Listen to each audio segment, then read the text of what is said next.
নমস্কার, আশা করি আপনারা সবাই ভালো আছেন। আজ 2 এপ্রিল এবং প্রত্যেক বছর এই দিনটিতে আমরা পালন করি ওয়ার্ল্ড অটিজম ডে। তো একটি বিশেষ দিন বছরে আমরা অটিজমের জন্য রাখি। তার কারণ হচ্ছে সাধারণ মানুষের মনে অটিজম নিয়ে সচেতনতা বাড়ানোর জন্য। তো কেন প্রয়োজন অটিজম নিয়ে সচেতনতা বাড়ানোর? গবেষণা বলছে যে অটিজম কিন্তু এখন অতটা আনকমন নয়। WHO রিপোর্ট অনুযায়ী সারা বিশ্বে 100টা বাচ্চার মধ্যে একটি বাচ্চার কিন্তু অটিজম রয়েছে। ভারতবর্ষের যে সমীক্ষাগুলো করা হয়েছিল, একটি সমীক্ষা করা হয় ইন্ডিয়ান একাডেমি অফ পেডিয়াট্রিক্স, এবং তাতে যে রিপোর্ট এসছে তাতে দেখা যাচ্ছে যে ভারতবর্ষে 68টা বাচ্চার মধ্যে কিন্তু একটি বাচ্চার অটিজম রয়েছে। তাহলে বুঝতে পারছেন যে অটিজম কিন্তু যথেষ্ট কমন, এবং এর ব্যাপারে আমাদের জানতে হবে, বুঝতে হবে, আর বাকিদেরকেও জানাতে হবে। তো অটিজম আসলে কি? অটিজম একটি নিউরো ডেভেলপমেন্টাল বা বিকাশজনিত সমস্যা। এটিতে হয় কি যে বাচ্চাদের যখন ব্রেন ডেভেলপ করে তখন আর 5টা বাচ্চাদের যেরকম ডেভেলপ করে তার থেকে একটু আলাদাভাবে ডেভেলপ করে, যার ফলে তার মধ্যে কিছু সমস্যা দেখা যায়। কীরকম সমস্যা? মেইন যে সমস্যা দেখা যায় সেটা হচ্ছে কমিউনিকেশনে। তারা বুঝতে পারে না এবং শিখতে পারে না যে কিভাবে কমিউনিকেট করতে হয়, এবং অনেক ক্ষেত্রেই তাদের ইমোশনস বোঝা এবং ইন্টারপ্রেট করতেও অসুবিধা হয়। এর ফলে কিছু সিমটমস আমরা অটিজম যারা আছে তাদের মধ্যে দেখতে পাই, এবং এই সিমটমসের সিভিয়ারিটি খুব মাইল্ড থেকে খুব সিভিয়ার অবধি হতে পারে। অটিজম যাদের রয়েছে এর মানে এই নয় কিন্তু সবসময় তারা ডিসেবলড হবে। অনেক ক্ষেত্রেই দেখা যায় যে অটিজম যাদের রয়েছে তারা কিন্তু আর 5টা মানুষের মতেই তারা কাজকর্ম করতে পারছে, কিন্তু কিছু জায়গায় যেন একটু প্রবলেম থেকে যায়। সেই জন্যে সিমটমস মাইল্ড থেকে মডারেট এবং সিভিয়ার অবধি সিমটমসগুলো ক্যাটেগরাইজ করা হয়। সেই জন্যে আমরা বলি অটিজমকে অটিজম স্পেকট্রাম ডিসঅর্ডার, বিকজ অনেক সিমটমস আছে। তো সেই মাইল্ড, মডারেট, সিভিয়ার বেসিস করে এটি এরকম নয় যে সবগুলো সিমটমস থাকবে। তো এটি একটি ব্রড স্পেকট্রাম একটা সমস্যা। তো অটিজমের যে মেইন সিমটম যেটি খুব সাধারণ এবং বিশেষ করে বাড়ির লোকেরা যে কারণের জন্য ডাক্তারবাবুদের কাছে আসেন সেটা হচ্ছে আমার বাচ্চা কথা বলছে না। অনেক দিন হয়ে গেছে, 2 বছর, 2.5 বছর, 3 বছর, 4 বছর হতে চললো, কিন্তু বাচ্চা যেন কথা বলছে না, বা বললেও ঠিক পরিষ্কার করে বলছে না, বা অন্যান্য বাচ্চারা যেরকমভাবে কথা বলছে সেরকমভাবে যেন বলতে পারছে না। তো যেটা বলছিলাম একটু আগে, অটিজম যেটা মেইন প্রবলেম অটিজমে সেটা হচ্ছে কমিউনিকেশন প্রবলেম। তাই বাচ্চা শিখতে পারে না, বুঝতে পারে না যে কীভাবে কমিউনিকেট করতে হবে। আমরা ছোটোবেলা থেকে যেভাবে কমিউনিকেশন শিখেছি, কিভাবে শিখেছি?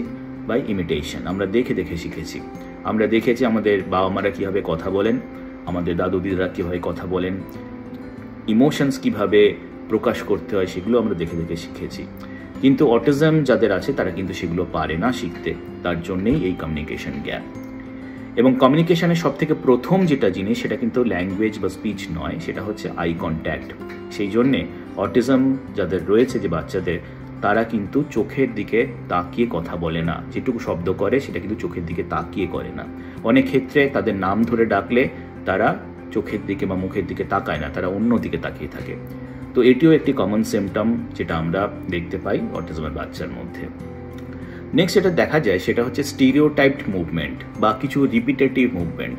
যেমন কিছু কাজ তারা বারবার করতে থাকে, একটা জায়গায় দাঁড়িয়ে তারা ঘুরে যাচ্ছে, কোনো রকম হ্যান্ড মুভমেন্ট বা হাতের মুভমেন্ট করছে, যেমন দুটো হাত এরকম করে কন্টিনিউয়াসলি ফ্ল্যাপিং টাইপের মুভমেন্ট করছে। অনেক ক্ষেত্রে দেখা যায় যে তারা একই জায়গায় ঘুরে যাচ্ছে কনস্ট্যান্টলি, একই রকম শব্দ করে যাচ্ছে বারবার। এই পার্টিকুলার ধরনের বেশ কিছু জিনিস, একই জায়গায় লাফাচ্ছে, দাঁত কিরমিরি করছে কনস্ট্যান্টলি, এরকম কিছু সিমটমস আমরা দেখতে পাই অটিজম যে বাচ্চাদের আছে তাদের মধ্যে। অটিজম যাদের আছে তাদের খেলার ধরনটা একটু আলাদা হয় যখন বাকি বাচ্চাদের সাথে তাদের ছেড়ে দেওয়া হয়। অনেক সময় দেখা যায় যে তারা ঠিক মিশে খেলতে পারে না, অনেক সময় আলাদা হয়ে যাচ্ছে। আলাদা হয়ে সে যেন একটা নিজের জগতের মধ্যে রয়েছে, এবং সেই জগতের মধ্যে সে নিজের মতো খেলা করছে, এবং তাদের খেলার ধরনটা একটু আলাদা।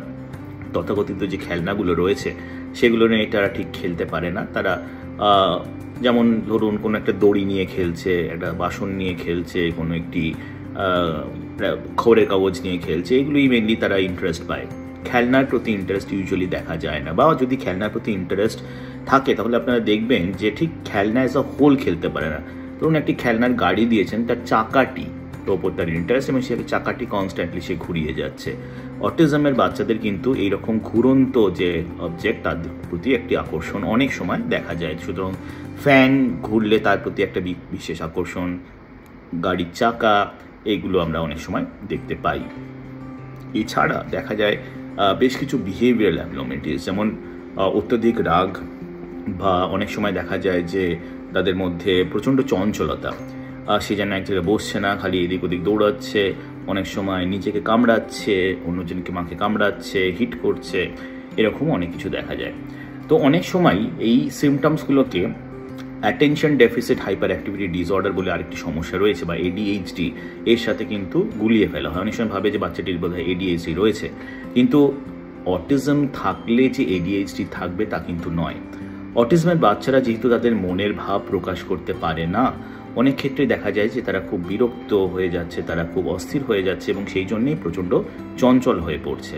অনেক ক্ষেত্রে এরকম হয় যে আসলে এই যে চঞ্চলতা, সেটা কিন্তু অটিজমেরই একটি সিমটম, এবং অটিজমের যদি প্রপারভাবে তার ম্যানেজমেন্ট করা হয় তাহলে কিন্তু এই চঞ্চলতা কমে যাবে অবশ্যই। সেক্ষেত্রে এডিএইচডি ভেবে তার জন্য আলাদা করে ট্রিটমেন্ট বা মেডিসিন দেওয়ার প্রয়োজনীয়তা পড়ে না।